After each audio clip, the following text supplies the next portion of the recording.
আসসালামু আলাইকুম দর্শক, চলে আসলাম নতুন আইটি ভিডিও নিয়ে। দর্শক, আজকে আমি বলতে পারেন আপনাদের সাথে খুবই ধামাকাদার কিছু বিষয় শেয়ার করব। আসলে ধামাকাদার, কারণ এই বিষয়গুলো কিন্তু আপনাদের কারো চোখে পড়ার কথা না।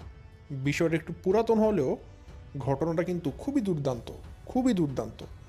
সো মনে করি আজকের ভিডিওটা আপনাদের প্রত্যেকটা মানুষের খুবই ভালো লাগবে এবং পুরোটা ভিডিওই আপনাদের টাইম অর্থ হবে, অর্থাৎ সময় নষ্ট হবে না। খুবই গুরুত্বপূর্ণ কিছু বিষয় আপনারা জেনে যেতে পারবেন এবং খুব মজা পাবেন।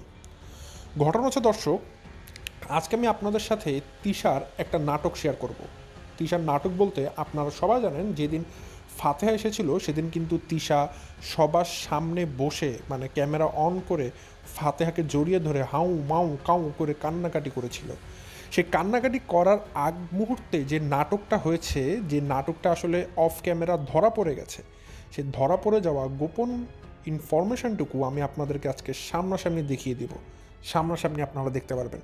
যদিও এই ইনফরমেশনটা আমার খুব কাছের একজন আপু আমাকে দিয়ে হেল্প করেছেন, যদিও তিনি নাম প্রকাশে অনিচ্ছুক, এই জন্য আমি তার নাম বলছি না, বাট যিনি দিয়েছেন তিনি অবশ্যই জানেন। সো আপুকে অসংখ্য অসংখ্য থ্যাঙ্কস। সো এই বিষয়টা আজকে খুবই দারুণ থাকবে। পাশাপাশি আপনারা দেখতে পারবেন তান কিভাবে করে নিশির সাথে বেয়াদবি করে, এবং এই বেয়াদবিটা শিখিয়ে দিয়েছে তিশা। বাপ্পি তানের সাথে খুব গরম হয়ে কথা বলেছে বেয়াদবি করার জন্য।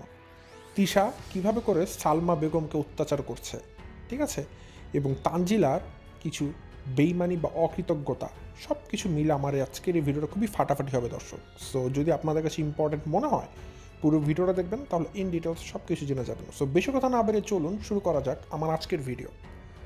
ভিডিও শুরুতে বলে রাখি, আপনারা যারা নতুন এখন পর্যন্ত আমার চ্যানেলকে সাবস্ক্রাইব করে পাশে থাকা ছোট্ট বেল আইকনটা বাজিয়ে অল নোটিফিকেশন অন করে নিয়ে অবশ্যই করে দিবেন। আর যারা ভিডিওটা দেখছেন লাইক দিয়ে ভিডিওটি দেখা শুরু করবেন।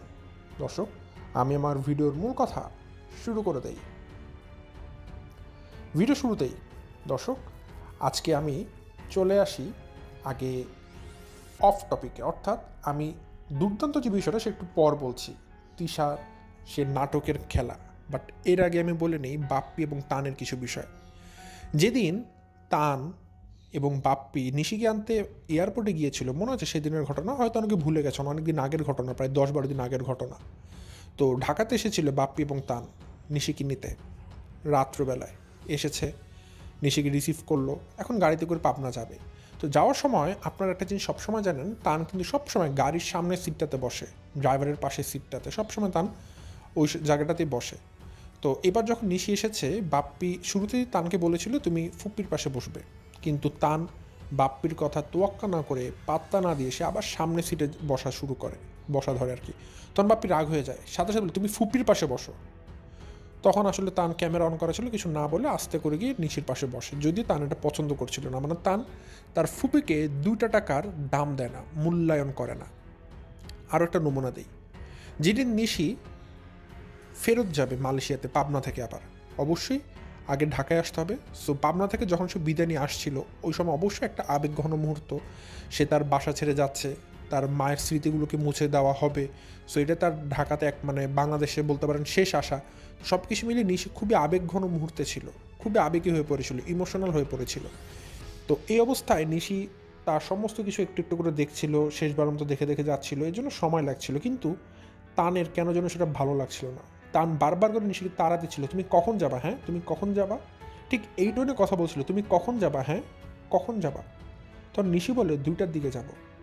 তখন তান বললো তুমি গেলে আমার টিচার আসবে, আমার তো পড়তে হবে। মানে তান বিরক্ত হয়ে যাচ্ছে, তার ফুপ্পি কেন এখন পর্যন্ত যাচ্ছে না, কেন এত বিরক্ত করছে, কেন এত ধীরস্থিরভাবে যাচ্ছে, কেন দ্রুত ব্যাগ গুছিয়ে চলে যাচ্ছে না, কেন তানের সহ্য হচ্ছে না।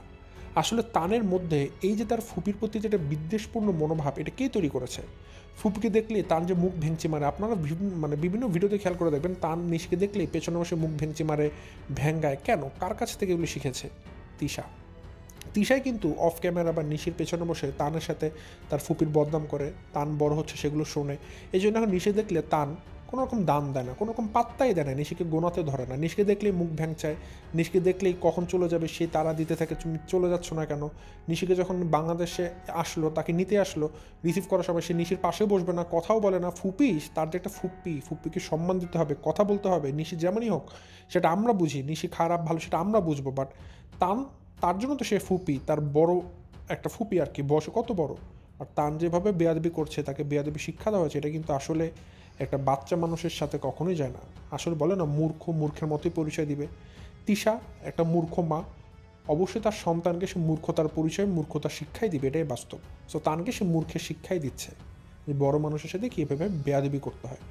কারণ তিশার কাছ থেকে এর চেয়ে বড় শিক্ষা আমরা আশা করতে পারি না, কারণ সে মূর্খ মহিলা, একজন অশিক্ষিত মহিলা, লেখাপড়া জীবন করেনি। সো তানকেও সে মূর্খ বানাচ্ছে। তান যতই লেখাপড়া করুক, যতই ধর্মের জ্ঞান শিখুক, যতই কোরআন হাদিস পড়ুক, সে যে তার ফুপির সাথে বেয়াদবিগুলো করছে, এতে দিয়ে বোঝা যাচ্ছে যে তানকে কোন শিক্ষায় বড় করা হচ্ছে। এখানে বুঝতে আর কোনো কিছু বাদ নেই। That's it. তানের বিষয়টা আমি খুব শর্ট করে বলেছি। এখন চলে আসি আমি বাপ্পি, তিশা, নিশির দিকে। নিশি গিয়েছে, বাংলাদেশ ছেড়ে চলে গিয়েছে। যেদিন গিয়েছে তার পরের দিনের ঘটনা কি জানেন? নিশি যেদিন গিয়েছে তার পরের দিনের ঘটনা, তিশা তার ব্যাগ গাড়টি সব কিছু গুছিয়ে কুষ্টিয়াতে চলে গেছে। মানে মনে হচ্ছিল যেন তিশার দম আটকে যাচ্ছিল, তিশার তৃষ্ণা, সে কাতর হয়ে গিয়েছিল, গলা শুকিয়ে গিয়েছিল, কবে সে তানজিলার শ্বশুর বাড়িতে যাবে।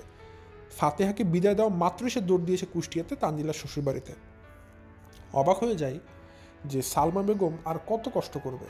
মনে আছে এই যে কিছুদিন আগে যখন তাদের বাসাতে বিয়ের অনুষ্ঠান ছিল কুষ্টিয়াতে, তখন বাপ্পি তিশা সবাই যখন গিয়েছিল, বাপ্পি কিছু ইলিশ মাছ নিয়ে গিয়েছিল তাদের জন্য।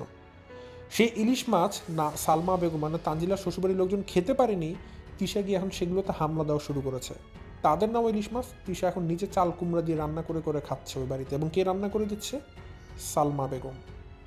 বাহ, এখানে একটা মজার ঘটনা আছে। তিশা যে এবার গিয়েছে, আমি একটা কথা বলি, তিশা এবার একটা ঝাড়ু বানিয়ে নিয়ে গেছে আর কি। যাওয়ার সময় পাবনা থেকে একটা ঝাড়ু বানিয়ে তারপরে তানজিলার জন্য নিয়ে গেছে কুষ্টিয়াতে। তো প্রথম কথা, তিশাকে কে বলেছে একটা ঝাড়ু বানিয়ে নিতে? কেউ তো বলেনি। সে ঝাড়ু নিয়ে গেছে এবং এই ঝাড়ু দেখে কিছু মানুষ কমেন্ট করেছে। সো সে কমেন্ট আগে আমি আপনাদেরকে একটু পড়ে দেখাই, চলুন। এই যে নিশাত জান্নাত, তিনি কমেন্ট করেছিলেন তানজিলাদেরকে, সবই তো দিয়েছে মেয়ের ফকিন্নি শ্বশুর বাড়িতে, এখন ঝাড়ু নাই তাই ঝাড়ু নিয়ে আসছে। তো দেখুন, কথাটা কিন্তু যদি এটা সালমা বেগম মানে তানজিলার শাশুড়ি দেখে বা তানজিলার শ্বশুর দেখে, অবশ্যই একটু বুকে আঘাত পাবে যে এটা কেমন কথা যে এখন আমাদেরকে একটা ঝাড়ু কিনে দেওয়া লাগছে। আসলে ঘটনা আমি আপনাদেরকে একটা কথা বলি দর্শক, এটা এক্সপ্লেন করার দরকার আছে ঘটনাটা। এই যে তানজিলা যে প্রেগনেন্ট, তার 10 মাসের জার্নিতে কোন মানুষটা তানজিলার জন্য সবচেয়ে বেশি কষ্ট করেছে? সাকিব? না, সাকিব করেনি। বাপ্পি? বাপ্পি তো তাকাইনি। তিশা? তিশাও করেনি। কে করেছে? আমি জানি আপনার প্রত্যেকটা মানুষ এই কথাতে আমার সাথে সহমত পোষণ করবেন। সেটা হচ্ছে তানজিলার শাশুড়ি। তানজিলার শাশুড়ি একা হাতে তানজিলাকে গত 9-10টা মাস ধরে যেভাবে লালন পালন করেছে, তার জন্য খাবারের ব্যবস্থা করেছে, তার জন্য নিজের ঘাম ঝরিয়েছে গরমের মধ্যে, অকল্পনীয়। তানজিলার এই কষ্টপূর্ণ জার্নিতে কিন্তু তিশা তার পাশে ছিল না। তিশা কিন্তু একটা বারের জন্য তানজিলার জন্য কোনো কিছু রান্না করে নিয়ে যায়নি, তাকে রান্না করে খাওয়ায়নি, তার জন্য কোনো স্যাক্রিফাইস করেনি। তানজিলা যে প্রেগনেন্ট, তার জন্য একটা এক্সট্রা কেয়ারের প্রয়োজন আছে, তিশা কিন্তু কিছুই তানজিলার জন্য করেনি। কিন্তু দেখুন একটা জিনিস, তানজিলার জন্য তার শাশুড়ি কী করে। আমি সেদিনের ভিডিও দেখলাম দুপুরবেলায়, একটা মুরগি 3 ভাবে রান্না করেছে সালমা বেগম। একটা ঝোল করে, একটা ভুনা করে, একটা কষানো মুরগির মাংস। 3 ভাবে মুরগির মাংস রান্না করেছে, 2 পদের সবজি রান্না করেছে, ডাল করেছে, ভাত করেছে, যে সালাদ করেছে। প্রত্যেকটা জিনিস তানজিলাকে তার নিজের বেডরুমে এসির মধ্যে দিয়ে এসেছে, যেন তানজিলার ওই রুম থেকে বের হলে গরম না লাগে। প্রত্যেকটা খাবার আলাদা আলাদা বাটিতে তানজিলার রুমে দিয়ে এসেছে। তানজিলার খাবার শেষ হয়েছে, আবার প্রত্যেকটা বাটি নিজের হাতে গিয়ে নিয়ে এসেছে। দেখুন, একে তো রান্না করেছে, আবার মুখে তুলে খাইয়ে দিচ্ছে, আবার নিয়ে আসছে। একটা মানুষের কতটা কষ্ট হয় এরকম শাশুড়ির জন্য, একটাবার কল্পনা করে দেখুন। তিশা কি এই কাজ কোনো দিন করতো তানজিলার জন্য?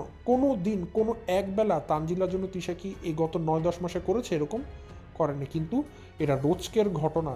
তানজিলাদের শ্বশুরবাড়িতে সালমা বেগমের জন্য এটা রোজকার রুটিন, প্রতিদিন তাকে এই দায়িত্ব পালন করতে হয় এবং সে নির্দ্বিধায় করে যায়, কোনো উচ্চবাচ্য করা ছাড়া। গরমে ঘেমে গোসল করে ফেলে মহিলা, দুর্বল হয়ে যায়, মনে হচ্ছে যেন এখনই মরে যাবে, এরকম একটা অবস্থা, এতটা অসুস্থ ফিল করে, তারপরেও সে কোনো কিছুতে না করে না। তানজিলার প্রত্যেকটা জিনিসে সে হ্যাঁ বলে এবং করে দেয়, অকপটে করে দেয়। অথচ দেখুন ফেসবুকে তানজিলা যে ভিডিও দেয় তাকে নিয়ে অনেকগুলো বাজে কমেন্ট, মানে তাকে ম্যাক্সিমাম মানুষই বাজে কমেন্ট করে, 10টার মধ্যে 9টাই বাজে কমেন্ট আসে তানজিলাকে নিয়ে, গালিগালাজ করে। কিন্তু তানজিলা কি করে? তানজিলা এখন কমেন্টগুলোকে ডিলিট করে দেয়, ভালো কথা।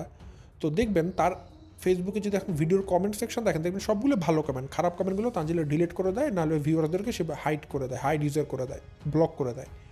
তাহলে এই যে একটা খারাপ কমেন্ট পেয়ে গেলাম, এটা কেন তানজিলা ডিলিট করলো না? That's it. আশা করি প্রমাণটা পেয়ে গেছেন। অর্থাৎ তানজিলার শাশুড়ি তানজিলার জন্য যতই করুক না কেন, ওই যে একটা প্রবাদ বাক্য আছে, কিছু কিছু মানুষের জন্য যদি আপনি কলিজাটাও কেটে দেন, তারা কি বলবে জানেন? কলিজা কেটে রান্না করে দিলে বলবে, ভাই লবণটা একটু কম হয়েছে। তানজিলা হচ্ছে সেরকম মানুষ, আপন পাতে শেয়ানা। তানজিলা খুবই আপন পাতে শেয়ানা।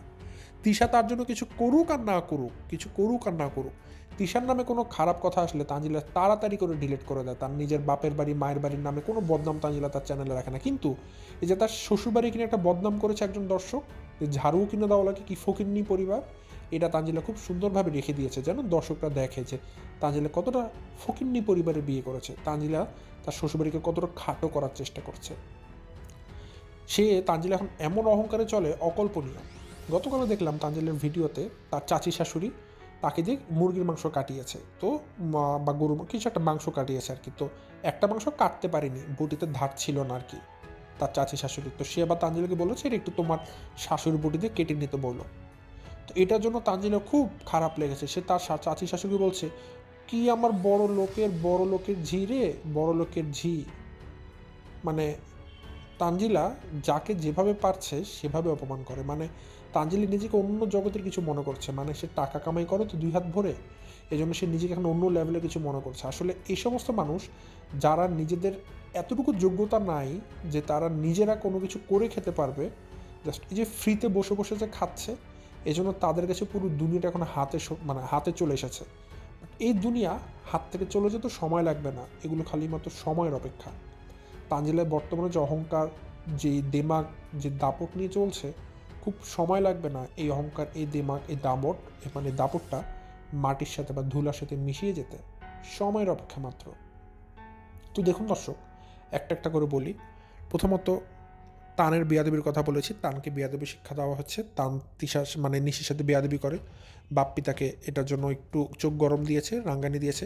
তিশা সহ্য করতে পারে না এখানে একা থাকা, সে চলে গিয়েছে আবার কুষ্টিয়াতে কষ্ট দিতে সালমা বেগমকে।